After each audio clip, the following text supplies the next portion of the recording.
We're recording, so I'll start. Welcome to a special pre-recorded edition of Between Two Services. I'm taking May 15th off, but we wanted to still have a program for this Sunday morning.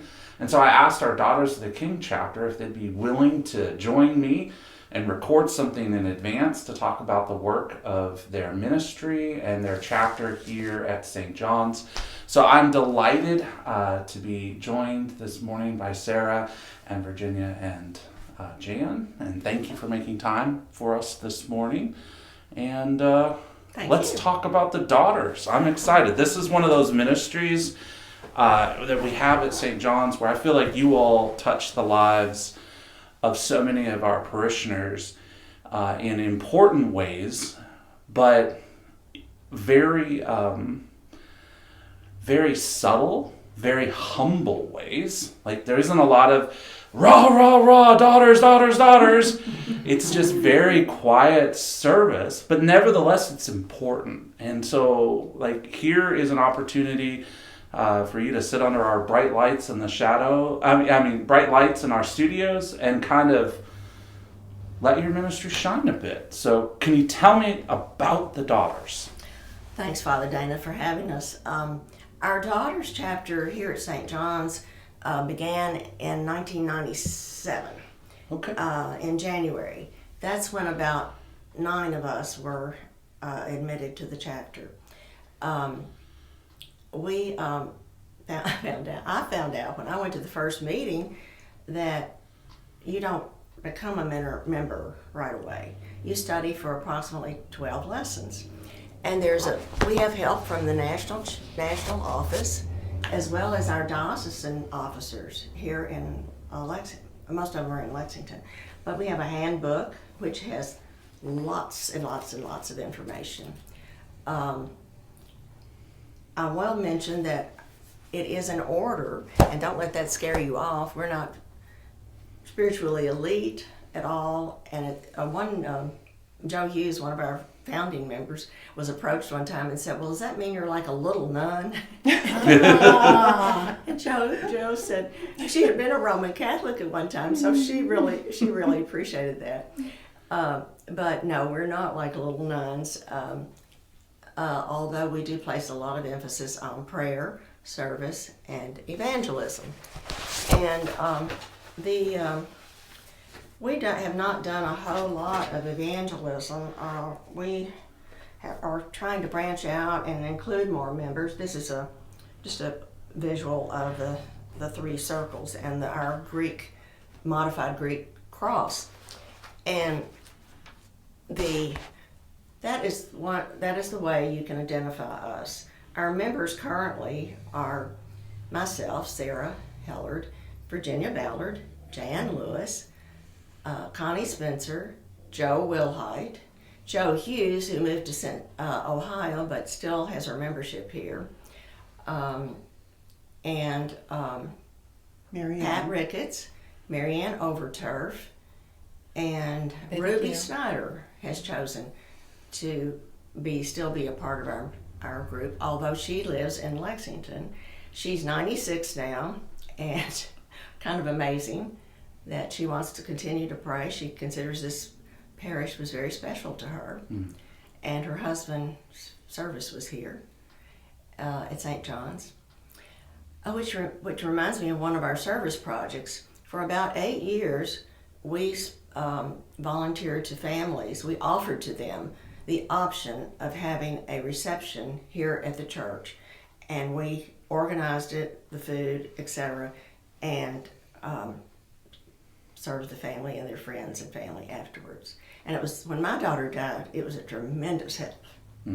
Tremendous help. It is an international order, and our Jan Lewis is a member, is an international member, as well as being a member here at St. John's. And she'll tell you more about that in a few minutes.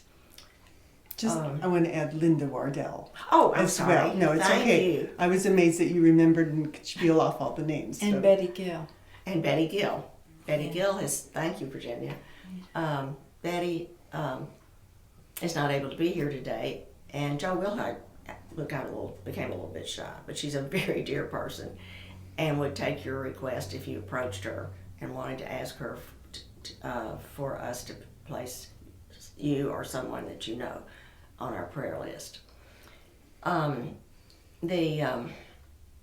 The order originated in New York through a Sunday school class, and the church is still there. It's now the Church of the Resurrection. But we, as I said, we began in 1997. And if anyone runs across the photo of our order and our photo of our first members, founding members, it has been misplaced in the process of cleaning and so forth. And I don't want to say COVID, but that has had an influence on our ministry. We have service projects. In addition, we don't do the funerals anymore because too many of us were working or not able to do it with just 2 or 3 people. So the ECW has taken over that. But we do collect for the food pantry, and we collect feminine products for the health department. And on immediate needs, we have collected clothing for refugees and for families who have suffered from fire. There was another incident. Oh, St. Agnes House. Unfortunately, that ministry is not available to us, but we donated a lot there. If you have an idea, we've helped polish brass for Easter. If you have an idea of needing our service, let us know, and we'll decide if we can help you or not. Virginia's going to talk to you about our prayer list. We are a dedicated prayer order. We have a list. It originates with people making requests, and we try to get permission from each person to put them on the prayer list, but we've accepted all prayer requests in our history. We discuss and share the request at our meetings, but it's confidential, and the list is the name of a person with their last name as an initial and a short phrase about what their request is for, because we really try to maintain confidentiality. It's of most importance to us. And so everyone prays daily for the list, and we're glad to do it.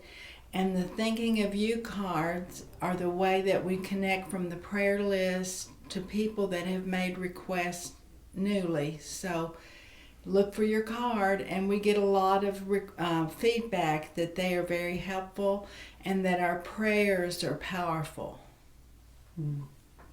Oh, the black book. Yes. We have a black book where you can write your prayer request in, and we check it periodically, pretty often, and add that to the prayer list. And it is on the table in Hosea Hall, near the door going between the church office and Hosea Hall. And you can enter as much or as little information as you wish, and we will pray for you. Well, thank you, ladies. It's been a privilege to be a part of this chapter for the past year. But before I joined here, I was involved in some international work with the Daughters of the King, and that has been a great privilege for me. I brought a map here to just give you an idea of the spread. I don't know if you can see all the little pink dots are locations. Is that coming through? It's coming through well. Our locations where we have chapters around the world.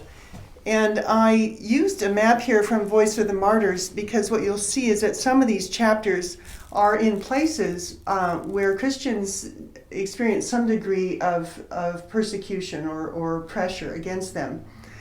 So this is where prayer, the reach of our prayer goes internationally. You will see that this is a blow up here of the kind of Central America and Mediterranean or Caribbean area we have very strong chapters in a National Assembly in Haiti, where I have worked over about a decade and a half and helped start a couple chapters there. It's very strengthening for women to have something that is for them.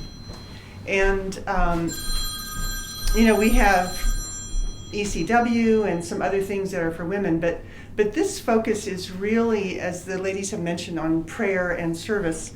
So anyway, this picture I don't think you can see, but this is a partnership chapter. We have a partnership with this chapter in Haiti. One of the efforts of the International Committee of the Daughters of the King is to link chapters in the U.S. as prayer partners with chapters in other parts of the world. And as it happens, this is the year for something called the Triennial, which is every 3 years international meeting of the daughters. So far, all those meetings have been held in the United States.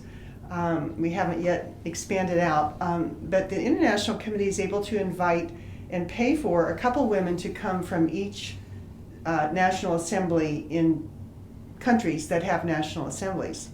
So it's going to be my privilege, partly through support from our chapter and the Episcopal Diocese of Lexington, to participate this year in Baltimore in June in the Triennial, and to be a hostess for women coming from Spanish-speaking countries and a translator. So we hope you'll pray for that effort as well.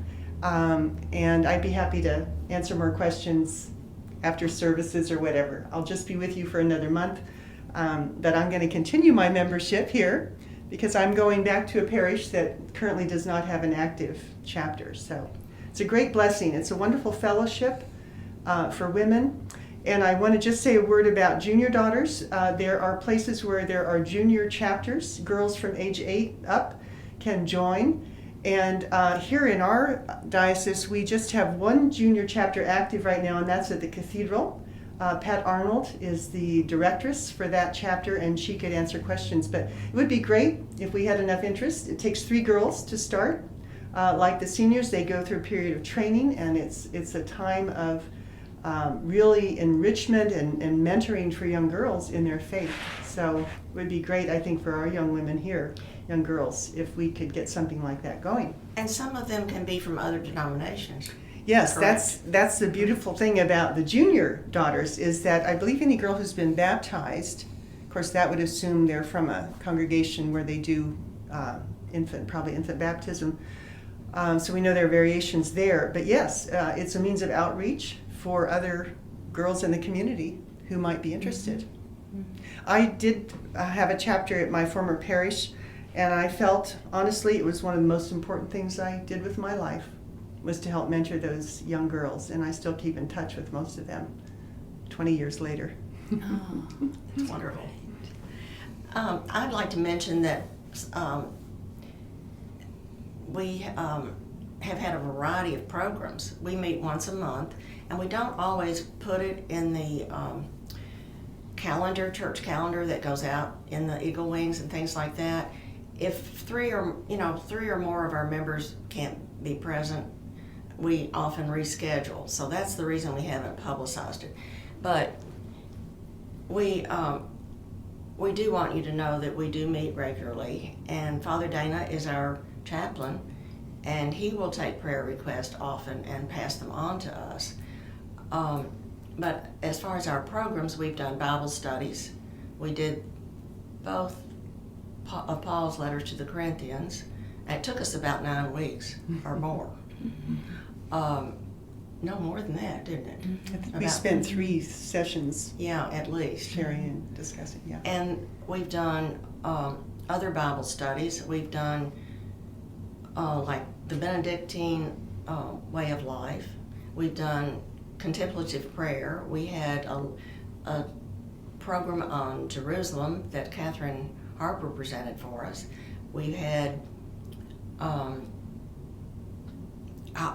cookouts and communion, where we communed with one another using vessels from the home, and we baked the bread ourselves.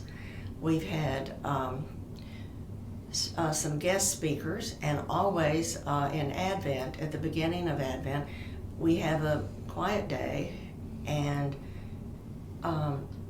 we feel it sets the tone for getting us ready for Christmas, and we're not so caught up in the commercial aspects. And it is open to all of the parish. We've kept it smaller this past year, and the year before we had to leave it off. But we've also invited friends. We have one woman from another church who's attended about 4 times.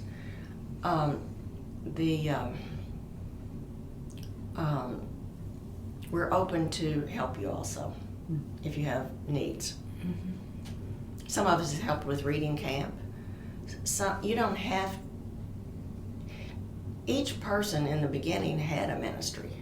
They were acolyting, or they were on the Flower Guild, or they sang in the choir, or they were full-time with reading camp or reading program year-round.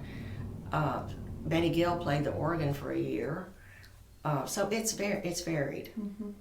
And we do, as Jan said, it's fellowship in a community of our own to help strengthen us. And then we get strength from the people that we minister to because of their faith and the way they cope with grace and faith and love. Gratitude. So come join us, ladies Yes. of the church. If you'd like to come, just let us know. All right. Thank you all for joining us this morning and for the important ministry that the Daughters of the King does. Have a good morning, everyone.